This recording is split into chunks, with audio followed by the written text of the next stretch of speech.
തിരിച്ചു വരുമ്പോൾ ആദ്യത്തെ മണ്ഡലം മട്ടന്നൂരാണ്. മട്ടന്നൂരിൽ പ്രത്യേകിച്ച് ഒരു സർവേക്കും പ്രസക്തി ഇല്ല. യഥാർത്ഥത്തിൽ അതൊരു ഇടത് കോട്ടയാണ്. മട്ടന്നൂരിൽ നമുക്ക് അറിയാവുന്നതുപോലെ വി കെ സനോജും ചന്ദ്രൻ തില്ലങ്കേരിയും ബിജു ഏലക്കുഴിയുമാണ് മത്സരിക്കുന്നത്. കഴിഞ്ഞ തവണ ഏറ്റവും വലിയ ഭൂരിപക്ഷം മട്ടന്നൂർ മണ്ഡലത്തിലായിരുന്നു കെ ശൈലജ നേടിയത്.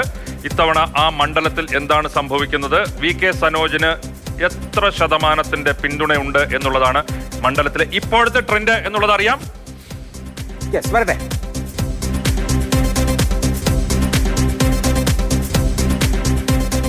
മട്ടന്നൂരിൽ വി കെ സനോജ് 58.89, 28.98 മാർജിനാണുള്ളത്.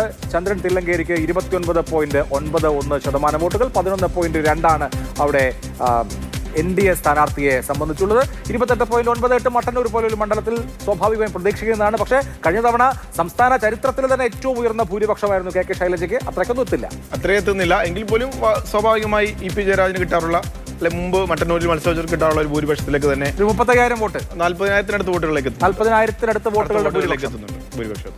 സത്യത്തിൽ മട്ടന്നൂരിനെ കുറിച്ച് ഒരു ചർച്ചയ്ക്ക് പ്രസക്തിയില്ല. ഒരു കാര്യവുമില്ല.